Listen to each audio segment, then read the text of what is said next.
As I'm getting ready to start my diet and workouts, I ask myself a simple question. What keeps derailing me?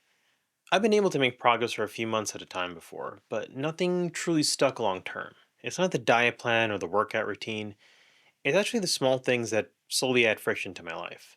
So I started thinking about a list and started writing them out.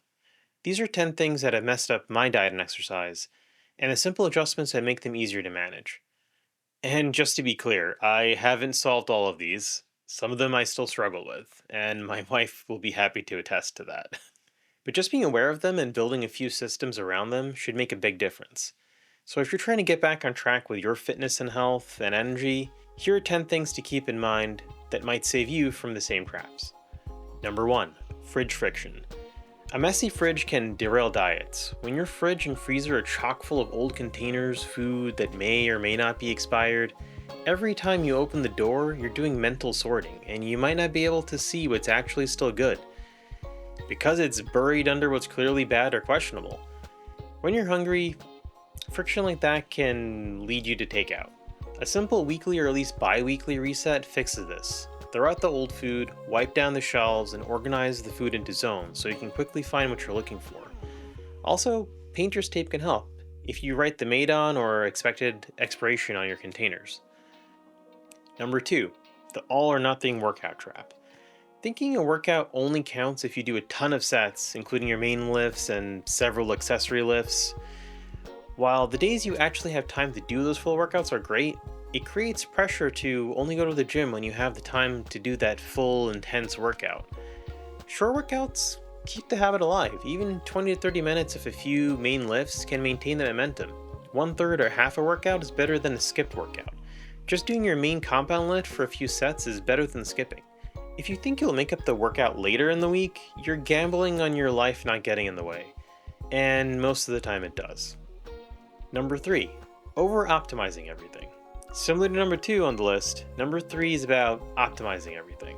Trying to find the perfect program or diet delays starting. Trying to figure out in advance the perfect number of warm-up sets, lifts, accessories, rep ranges, reps in reserve, that's all great. You should know what you're going to do in the gym before you go, so you get the most out of your time. However, researching and planning every minor detail can lead into mental overload, and only going to the gym on the days where you can actually accomplish that grand plan you so meticulously assembled. You can have the best thought out workout plan, but if you don't actually do it consistently over time, it's not going to be as effective as a mediocre plan that you follow for years. Most of us aren't professional athletes. Professionals get paid to perform, and their competition forces them to find every single advantage, no matter how small. Their life literally revolves around their fitness and athleticism. Most of us can't say the same. Consistency matters more than optimization for most of us in midlife. Plans don't need to be super complicated to work well.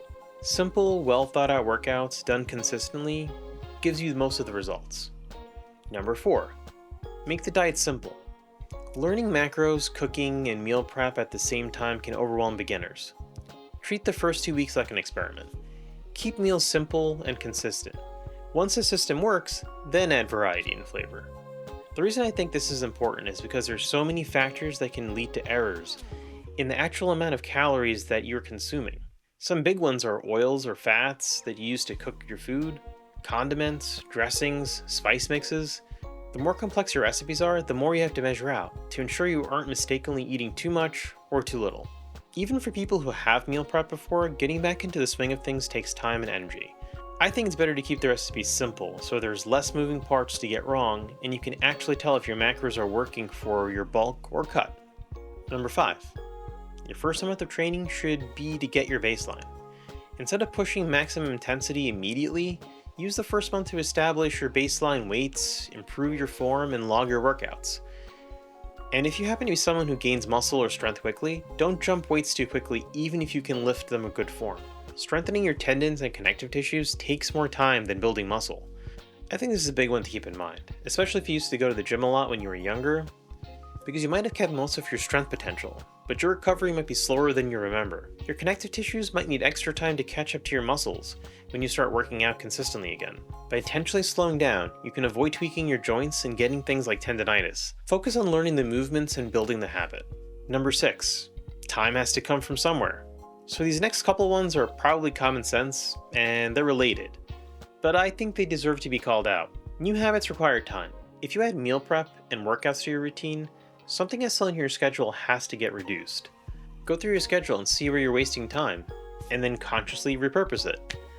In other words, if you have a packed schedule, there has to be some kind of sacrifice, and it either comes for your free time, or you have to make time by shifting your priorities. And you may come to the realization that your schedule might have less downtime if you want to achieve your goals. But at the same time, try and be realistic. Don't cut out every single last moment of free time. You'll just burn out.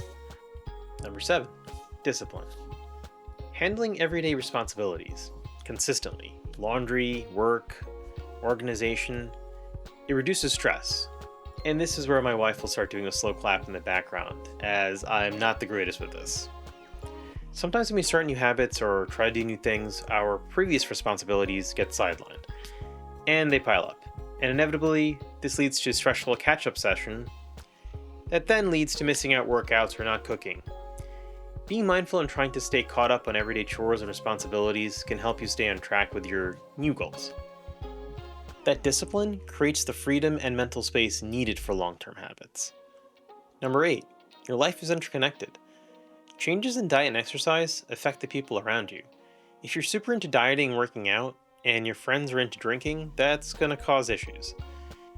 And if your weekends are now suddenly taken up with batch cooking for the week, you should probably tell your spouse ahead of time. Communicating your goals clearly and early can reduce friction with friends and family. And that's a pretty important factor that often gets overlooked. Number 9, know your why. Understanding why you want to change strengthens your ability to stay consistent. When I was younger, I wanted to get fit to look good. But that was never really important enough to me to make the lifestyle changes permanent. Now, I'm a new dad, and it takes a ton of energy to keep up with a toddler. Now, I just want to be healthy and energetic enough to keep up with my kid, and make sure I can keep up with my job and build my future together with my wife.